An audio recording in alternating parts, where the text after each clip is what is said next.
الحمد لله رب العالمين والعاقبة للمتقين والصلاة والسلام على سيد الرسل وخاتم النبيين وآله وأصحابه أجمعين۔ یہ تیسرے پارے سے دو باتوں کا دل میں ارادہ ہوا ہے اللہ کی طرف سے کہ میں آپ کے سامنے عرض کروں۔ پہلی بات یہ ہے کہ پارے کا آغاز اس بات سے ہوا ہے کہ رسولوں میں اللہ تعالیٰ نے درجہ بندی کر رکھی ہے، کسی کی فضیلت زیادہ ہے، کسی کی کم ہے، کسی کی اس سے زیادہ اور کسی کی سب سے زیادہ،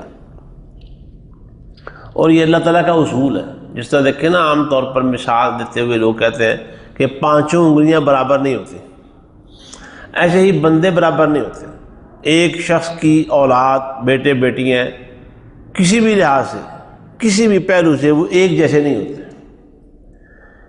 اسی طرح یہ دیکھیں نا، سال کے 12 مہینے ہیں تو کیا خیال ہے 12 کے 12 مہینے برابر ہیں؟ رمضان کے مہینے کی شان الگ ہے۔ دنوں میں سے ذوالحجہ کے دن پہلے 10 وہ سب سے زیادہ فضیلت والے ہیں، راتوں میں سے لیلۃ القدر سب سے زیادہ فضیلت والی ہے۔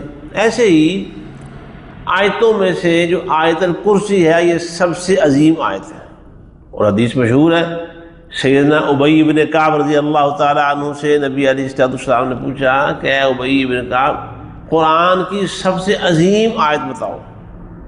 انہوں نے کہا کہ اللہ کے رسول بہتر جانتے ہیں یا اللہ جانتا ہے۔ آپ نے پھر ان کو کہا، انہوں نے پھر وہی جواب دیا۔ آپ نے پھر ذرا ان کو تھوڑا ہلا کے پوچھا، بھی ذرا سوچ کے بتاؤ، غور کرو کہ کون سی آیت ہے۔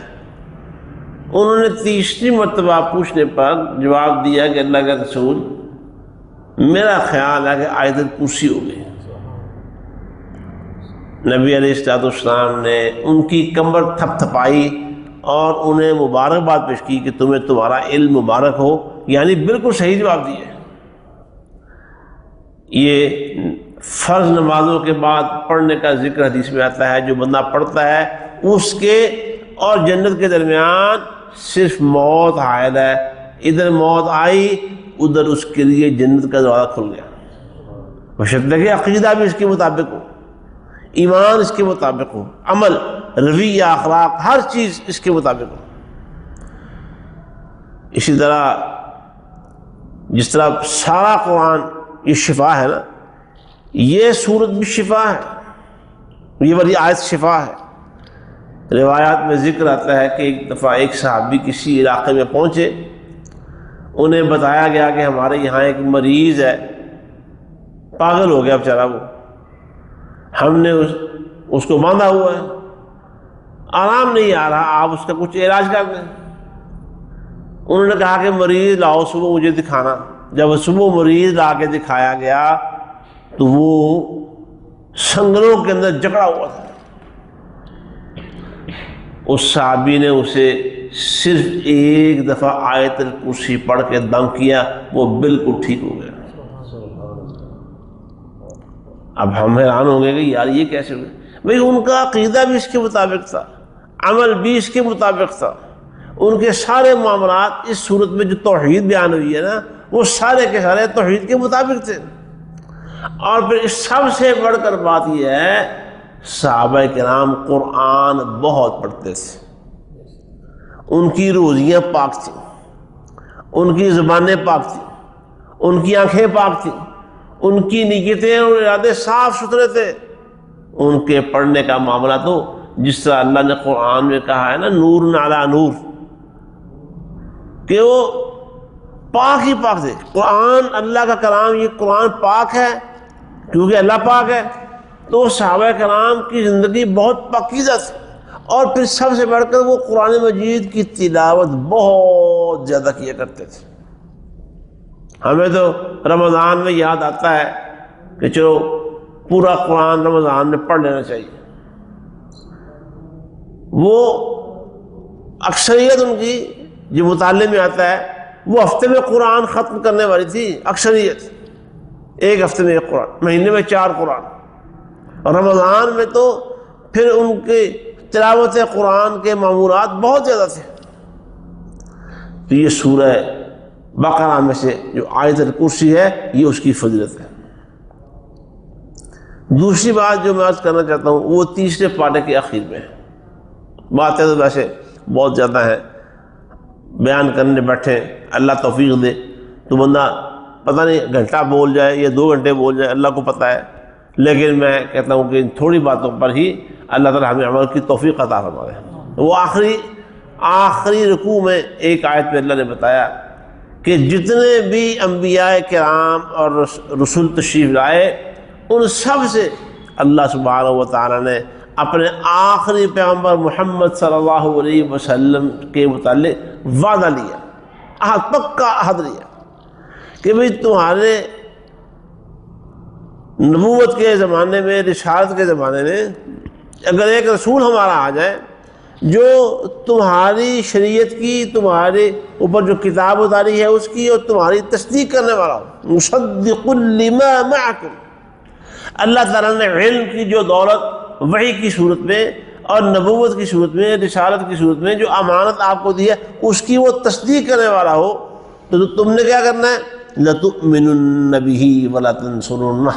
اس نبی پر ایمان لے آنا ہے، اس کو اللہ کے نبی تسلیم کرنا ہے اور اس نبی کی تم نے مدد کرنی ہے.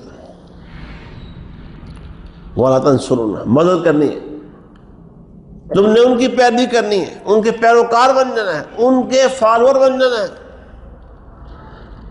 اب یہ بات کہہ نہیں دی، صرف اتنی بات کہہ، اللہ کا اتنا کہنا ہے کافی تھا انبیاء کرام کو. اللہ تعالیٰ نے یہ بات کہنے کے بعد ان سے پوچھا ابھی میری بات کا اقرار کر لیا تم نے؟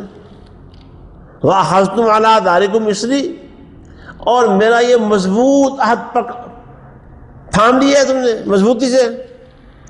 ان سب نے پھر زبان سے اقرار کیا، ہاں یا اللہ ہم اقرار بھی کرتے ہیں اور ہم گواہی دیتے ہیں کہ ہم ایسے ہی کریں گے. اللہ نے پھر کہا کہ تمہاری گواہی کے اوپر میں بھی گواہ ہو گیا، میں بھی گواہ ہو گیا. اور اس عہد کی عملی شکل کیا ہوئی؟ وہ معراج والی رات نبی علیہ السلام جب بیت المقدس پہنچے تھے تو آپ کے وہاں پہنچنے سے پہلے سارے انبیاء کرام اللہ تعالیٰ نے حاضر کر رکھے تھے، وہاں موجود تھے. بیت المقدس کھچا کھچ بھرا ہوا تھا اور ایسے ہی بیٹھے ہوئے تھے جیسے کسی آنے والے کا انتظار ہے، آئے گا تو نماز پڑھائے گا.